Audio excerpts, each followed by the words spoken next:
Have you ever felt that the more you understand the world, the less you want to participate in it? It's a strange feeling, almost paradoxical. Those moments when you observe a trivial conversation and realize you can no longer engage with the same enthusiasm as before, or when you flip through the headlines and feel a growing detachment as if you are watching an absurd theater you no longer belong to. It is not about intellectual arrogance or a sense of superiority, but a genuine and often painful withdrawal. Throughout human history, we observe a curious and disturbing pattern. Many individuals who reach deeper levels of consciousness and understanding of the world end up withdrawing from it. Monks in isolated monasteries, philosophers in their ivory towers, artists in reclusive studios, scientists absorbed in their laboratories. What explains this paradox?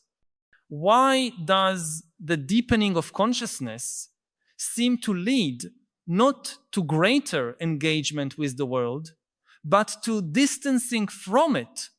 And more importantly, what does this phenomenon tell us about our current age, in which we see an epidemic of isolation precisely among those who should be guiding our society? Throughout human history, we can observe a recurring pattern. Ancient societies already recognized this tendency. In ancient Greece, philosophers often withdrew from public life after years of study and reflection. Plato, after his frustrated attempts to influence the politics of Syracuse, returned to his academy to teach in a controlled environment away from the masses. In ancient China, many Taoist sages abandoned positions of power to live in remote mountains. Confucius himself, after years trying to reform the political system, spent his last years focused on teaching a small group of disciples, no longer attempting to directly change society. In monastic traditions around the world, from Buddhists to Benedictines, we see the same movement. Withdrawal as a consequence of a clearer vision. What these diverse traditions recognized is that there is something in the deep understanding of the world that can make full participation in it increasingly difficult. But what has changed in our era is the scale and nature of this isolation. We are no longer talking only about a few monks or philosophers. We are witnessing a widespread phenomenon. Ordinary people, after years consuming information and developing a more sophisticated understanding of the world, are withdrawing from public conversations, social media, and sometimes even social circles. They don't necessarily move to caves or monasteries, but they create modern versions of these refuges, closed online communities, houses in remote places, or simply psychological distancing while superficially navigating the necessary social interactions. There are several explanations for this phenomenon. The first and most obvious is what we could call cognitive overload. When you start to see the multiple layers of complexity in every issue, every conversation, every political decision, it becomes exhausting to participate in debates that you perceive to be based on excessive simplifications. Imagine being a climatologist trying to participate in a casual conversation about climate change, where inaccurate statements are launched with total confidence. Or being a historian, listening to people discuss historical events based on memes and decontextualized snippets. At first, you try to correct, explain, nuance, But after hundreds of frustrated attempts, many simply give up and withdraw from these conversations. A second explanation is what we might call a values dissonance. The more you reflect on what truly matters in human existence, the more you may feel alienated from a culture obsessed with status, consumption, and superficial entertainment. It's not that you consider yourself superior, but that your interests genuinely changed. Conversations that once seemed stimulating now feel empty. The goals society celebrates seem increasingly arbitrary. It is like waking up from a dream and realizing that everyone around you is still asleep and insists that you go back to sleep too. This feeling of being awake in a world of sleepwalkers can be deeply lonely. There is also the factor of speed. Our current culture operates at a frenetic pace that favors immediate reactions over careful reflection. Social media, news cycles, cultural trends, everything moves so fast that we barely have time to process one event before 10 others replace it. For a contemplative mind, this pace can be simply incompatible with its natural mode of functioning. It is like asking an artist who paints meticulously to produce a new artwork every hour. Eventually, many of these slower and deeper thinkers simply withdraw from the game, unable or unwilling to adapt to a pace they consider destructive to meaningful thought. What few discuss, however, is the darker aspect of this isolation, cognitive trauma. Seeing too much, understanding too much, can be genuinely traumatic. Think of the teenager who for the first time truly understands the scale of the climate crisis and feels the crushing weight of that reality. Or the young adult who begins to perceive the extent of structural injustice and feels simultaneously overwhelmed by the truth and powerless to change it. There is a specific kind of pain that comes with deep understanding of the world's problems, especially when that understanding is not accompanied by clear paths for meaningful action. In addition, there is what we could call epistemic isolation trauma. It is the experience of seeing something others do not see, understanding something others do not understand, and being unable to convey that understanding.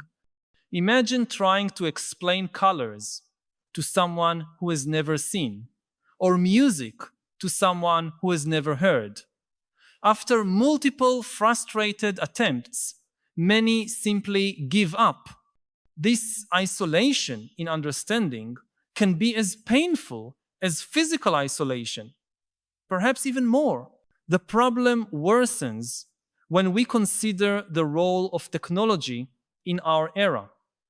Modern technology gives us access to more information than we have ever had, allowing levels of understanding previously reserved for experts. At the same time, paradoxically, that same technology often simplifies, distorts, and accelerates public discourse in ways that make it nearly impossible to communicate complex ideas. The same platforms that allow us to learn about any subject also shape communication in ways that are hostile to nuance, context, and depth. This creates a vicious cycle. The more you learn and understand, the less adequate the tools available to communicate that understanding seem. I need to pause for a moment and ask you directly, which aspect of this cognitive isolation that we are discussing resonates most with your personal experience? Have you ever felt this sensation of seeing too much, of understanding too much, to the point of feeling that you no longer belong in the conversations around you? I know that many times we keep these experiences to ourselves, perhaps out of fear of seeming arrogant or alienated in a world that celebrates constant connection and uninterrupted participation. But your experience is valid and probably shared by more people than you imagine. Share in the comments, I feel this cognitive isolation when. Your voice can help create a space where we can honestly discuss these collective experiences instead of suppressing them. And perhaps by naming these sensations together, we can begin imagining ways to face them without sacrificing either our expanded consciousness or our human connection. Historically, societies developed mechanisms to deal with this phenomenon of isolation among the most conscious. In many traditional cultures, there were specific social roles for those who saw differently. Shamans, prophets, philosophers, artists. These roles recognized the tendency toward isolation, but also created channels for these individuals to continue contributing to the community. The shaman could live away from the tribe, but returned for important rituals.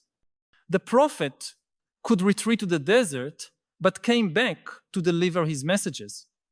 The philosopher could create his academy outside the city, but his teachings eventually informed civic life. What seems to have changed in our era is that we lost many of these cultural mechanisms. We no longer have clear rituals or social roles that allow both the distancing necessary for deep reflection and the periodic reintegration with the community. Instead, our modern institutions often force a binary choice: fully participate in the accelerated pace and simplifications of mainstream culture, or withdraw completely to the margins. This problem becomes especially acute when we consider what this means for our collective ability to face the complex challenges of our time. If those with the most nuanced and profound understandings of systemic problems are withdrawing from public conversation, who remains to guide our responses to these problems? We have inadvertently created a system that selects against precisely the type of thinking we need most. Take, for example, the issue of artificial intelligence, one of the defining challenges of our era. Many researchers who best understand both the potential and the risks of AI express frustration with the state of public discourse on the subject. On one side, we have simplistic narratives about killer robots and Skynet. On the other, an equally simplistic techno-utopian optimism. The reality, as these researchers know, is much more complex and nuanced. But how to communicate this complexity in a media environment that favors alarmist headlines and sound bites? Many end up speaking only among themselves at academic conferences and closed environments, while public discourse continues to be dominated by voices that oversimplify the subject. A similar pattern can be observed in almost every complex issue of our time: climate change, economic inequality, political polarization, public health crises. In each case, those with the most sophisticated understandings often feel alienated from public discourse and withdraw to more restricted spheres where they can communicate with others who share their level of understanding. The result is what we can call a consciousness escape from the conversations that matter most. It is as if we are experiencing a collective form of epistemic adverse selection, where public spaces of deliberation gradually lose the most informed and reflective voices, becoming increasingly dominated by those with the greatest confidence and the simplest views. This creates a negative feedback loop. The more public spaces are dominated by simplifications, the more those who see the complexity withdraw, making these spaces even more simplified. There are, of course, notable exceptions. Occasionally, exceptional communicators emerge, capable of translating complexity into accessible forms without sacrificing accuracy. Thinkers who manage to keep one foot in the world of deep reflection and the other in public discourse. But these individuals are rare, and they often face criticism from both sides, accused of excessive simplification by specialists and excessive complexity by the general public. What is at stake in this dynamic is not only the quality of our public discourse, but our very ability to survive and thrive as a civilization. The challenges we face in the 21st century are of unprecedented complexity, intertwining technology, ecology, economy, and culture in ways that defy our understanding. If those who best understand this complexity continue to withdraw from the conversations that shape our collective response, our chances of successfully navigating these challenges decrease drastically. So what would the solution be? How could we create a world where expanded consciousness does not necessarily lead to isolation, where those who see more deeply are not forced to choose between superficial participation or complete withdrawal? Part of the answer may lie in creating new types of spaces and institutions that allow for different modes and rhythms of engagement. Let us imagine public forums that do not follow the logic of virality and immediate reaction, but that allow for the development of ideas over time, platforms that reward nuance and accuracy instead of outrage and simplicity, cultural rituals that allow movement between states of intense engagement and distanced contemplation. Another part of the solution involves developing new communication skills. We need a new generation of translators capable of connecting different levels of understanding, people who can inhabit multiple cognitive worlds and serve as bridges between them. This requires not only rhetorical skill, but also epistemic humility and deep cognitive empathy. Perhaps we also need to reconsider our expectations about what constitutes meaningful participation in our society. The current model often assumes that everyone must be engaged in the same way, at the same pace, in the same spaces. But a healthier social ecology might allow for different types and degrees of participation, recognizing that some forms of contribution may come precisely from temporary distancing and deep reflection. There is also a personal dimension to this issue. For those who experience this cognitive isolation, there is a delicate balance to be found. Withdrawing completely may protect your mental sanity, but it also deprives the world of your unique perspectives. Remaining fully engaged may lead to exhaustion and to the compromise of your intellectual integrity.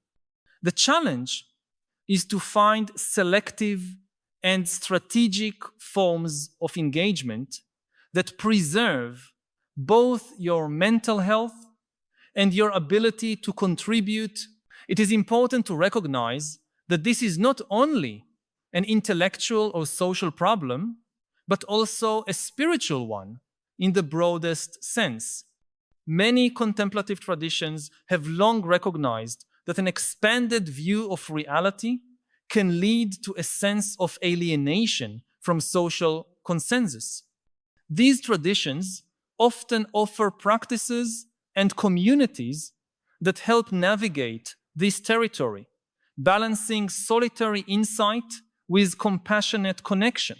Buddhism, for example, speaks of the figure of the bodhisattva, the one who attains enlightenment but vows to remain engaged in the world to help all beings. Contemplative Christianity explores the balance between the contemplative and the active life. Taoism discusses how to navigate between the world of conventional forms and the understanding of the formless Tao. Perhaps these traditions contain wisdom that can help us navigate the contemporary paradox of consciousness and isolation. When we look at the history of human evolution, we see that our species developed primarily as social beings. Our brains are calibrated for interactions in relatively small groups with direct communication and immediate feedback. The world we have now created, with its vast networks of global communication, its compartmentalized systems of specialized knowledge, its information overload, and its distorted incentives for communication, is radically different from the environment in which our brains evolved. In this sense, perhaps the phenomenon we are discussing is not so much an anomaly as an adaptive response to an informational environment that has become, in certain aspects, toxic to our natural cognition.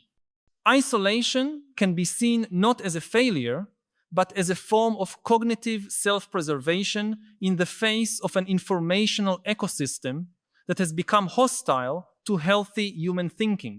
If we adopt this perspective, then the question becomes not so much how to fix those who withdraw, but how to transform our informational environment so that it is more conducive to human cognitive flourishing. How to create spaces, technologies, and social norms that support depth and nuance of thought instead of eroding them. This is a question that goes far beyond conventional politics or institutional reform. It is nothing less than redesigning our collective cognitive ecology, and this redesign cannot be imposed from the top down. It will have to emerge organically from new practices, new tools, and new types of communities. We can already see the beginnings of these new cognitive ecologies in various experiments around the world. Communities that are creating alternative modes of conversation, of sharing knowledge, of making collective decisions. Technologies designed to deepen thinking instead of accelerating it. Physical and virtual spaces that facilitate the transition between different modes of attention and engagement. These experiments are still marginal, but they may contain seeds of broader transformations. As more people experience the paradox of expanded consciousness and the resulting isolation, the search for alternatives to the status quo becomes more urgent. And perhaps, ironically, it is precisely those who now feel most isolated and alienated who may lead the way in creating these alternatives. There is something deeply hopeful in this possibility. What now seems to be a personal crisis for many conscious individuals may in fact be the catalyst for a necessary evolution in our collective way of knowing, communicating, and collaborating. The current discomfort may be the precursor of a wiser mode of being human together. But this transformation will not happen automatically. It requires that those who experience the paradox of consciousness and isolation make courageous choices. The choice not to withdraw completely, even when that seems to be the most comfortable option. The choice to experiment with new modes of engagement, even when they initially seem strange or ineffective. The choice to build community with others who share this dilemma, even when it would be easier to remain alone. And it also requires something from those who do not experience this paradox so acutely. It requires the willingness to recognize that perhaps there are perspectives and insights they do not yet see, and the humility to consider that those who seem to be withdrawing may be responding to something real and important. It requires the patience to listen to other modes of communication, other rhythms of thought, which may initially seem incomprehensible or irrelevant. When we talk about the great challenges of our era, we tend to focus on issues such as climate change, pandemics, nuclear war, or super intelligent artificial intelligence. But perhaps underlying all these challenges is an even more fundamental one: how to create forms of collective knowledge and decision-making that can adequately respond to the complexity and scale of the systems we have created. How to prevent our growing ability to see and understand from paradoxically leading to an inability to act together. It is a challenge that touches the very core of what it means to be human in this unique historical moment. We are developing ever more expanded forms of consciousness capable of understanding increasingly vast and complex systems. But our institutions, technologies, and social norms for communication and collaboration are not evolving at the same speed. The result is a growing disjunction between what we can see and what we can do together. Closing this gap is perhaps the meta problem on which our chances of solving all the other great problems we face depend. And paradoxically, those who feel the weight of cognitive isolation most intensely may be the ones with the greatest contributions to make to this vital task. If you recognize this paradox in your own life, if you have felt the weight of expanded understanding and the loneliness that often accompanies it, know that you are not alone. There are others like you trying to find their way through this challenging territory. And perhaps as you find one another and begin to experiment with new forms of connection and communication, you may help forge the paths through which our civilization can advance toward a wiser relationship with knowledge, technology, and one another. This is not a challenge that will be solved in one generation. It is an aspect of the great story of the evolution of human consciousness that has been unfolding for millennia. But each of us who faces this paradox in our own lives is participating in this story, contributing in some small way to the direction it will take. The question we began with was why the most conscious beings are isolating themselves from the world. Perhaps the answer is not that they are isolating themselves from the world as such, but withdrawing from a particular mode of engagement with the world that has become unsustainable for expanded consciousness.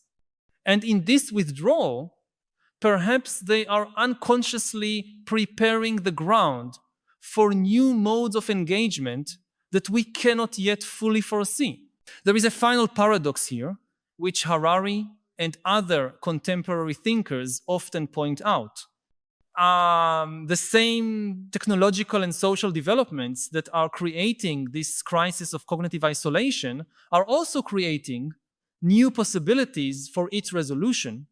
The same global networks that can overwhelm our minds with superficial information can also allow like-minded minds to find each other across vast distances. The same digital tools that fragment our attention can also be redesigned to support deeper thought and more meaningful collaboration. If these reflections have touched on something you have been feeling, but perhaps have not found words to express, know that you are not alone. By subscribing to the channel, you will connect with a growing community of people who share your concerns and your desire for a deeper understanding of the philosophical challenges of our time.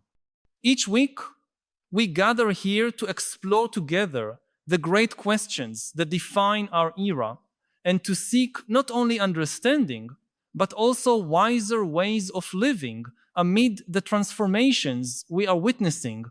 This is not just a channel, but a space of dialogue and collective growth. Join us on this ongoing journey.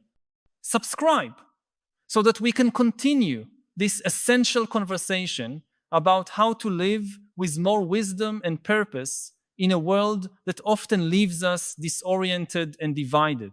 The paradox of expanded consciousness and isolation has no easy solution, but perhaps it does not need to be solved so much as navigated with wisdom, courage, and compassion. And perhaps by navigating it together, we can discover not only how to remain connected despite our expanded consciousness, but how to create new types of connection precisely because of it. Deeper connections, more authentic connections, more conducive to human flourishing. Connections that do not require us to diminish our consciousness in order to belong, but that create belonging precisely through shared consciousness. It is a possibility worth working for, even without guarantees. And in the process of working for it, perhaps we can find an antidote to the isolation that so many of us feel. Not a return to a simpler belonging, but a movement forward into a new kind of community, a community of awakened minds, seeing clearly together and finding in that shared vision not isolation, but a new form of human connection. If you only give a company or an algorithm the goal of increasing production, which in social media means increasing engagement, produce more time spent on the platform, this will not regulate itself. And here we need intervention of government to regulate it. And the two most obvious regulations, first of all, companies should be liable for the actions of their algorithms. The companies constantly try to confuse people by saying this is against free speech. The government wants us to censor our users. And this is, I think, deliberate obfuscation, deliberate confusion. The issue is not what the users are doing. The issue is what the algorithms of the company are doing. If somebody publishes a hate-filled conspiracy theory, at least my personal opinion is that except in very extreme circumstances, it should not be censored and the person should not be punished. The problem is not with the human being who published this hate-filled post. The problem is that the Facebook algorithm or the TikTok algorithm now takes this post and deliberately shows it to millions of other people because it assumes that it will increase engagement. This is the problem. Or if you thought someone was eating the dogs and the cats and the pets, like... That's the third kind of information. That's the intersubjective. I mean, so you have objective, Yes. you have subjective, then you have the intersubjective. Okay, what's The intersubjective realm, this is things that exist in the communication network between people. So this is where you find the image of Jesus, and this is where you find the US dollar, and this is where you find the people eating dogs and cats. Right. It's something that is not objectively true, but it's not just the fantasy of a single individual or the feeling, only I feel it. It's in the communication, in the information network between all of us, or some of us. If enough people believe it, if enough people talk about it, it connects. Again, even if we continue with these dogs and cats, you know, you had maybe the most important conversation in the world, meant to help the citizens of the United States decide who would control the nuclear weapons that could destroy the world. Exactly. And the only thing that most people remember from this hour of debate was the dogs and cats. Welcome to America. When the Industrial Revolution erupted, a lot of people said that the only way to build an industrial society is to build an empire. Why? Because you need to control the sources of raw materials and the markets of the industry. So any country that industrialized, first Britain, but also then France and Belgium and Germany and Japan, they all built empires because people thought this is the only way to build an industrial society, with terrible consequences for hundreds of millions of people, not just in India, but in many other parts of the world. Another experiment was totalitarian regimes, that people thought the only way to build an industrial society is to build a totalitarian regime like Nazi Germany or like the Soviet Union, because they thought the only way to control the immense power of industry is if the government controls everything, the economy, society, culture, totalitarianism. Now we know that these were mistakes, that there are better ways to build industrial societies.